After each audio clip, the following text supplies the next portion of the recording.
You are looking at Julian's pronunciation guide, where we look at how to pronounce better some of the most mispronounced words in the world, like this other curious word. But how do you say what you're looking for today?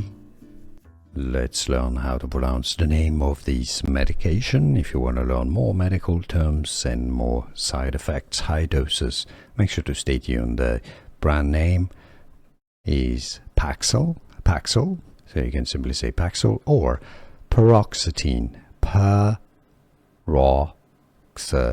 Some, especially in the US, may just skip the first syllable, the P syllable, and say Proxetine, or Paroxetine. So it's up to you, Paroxetine or Proxetine.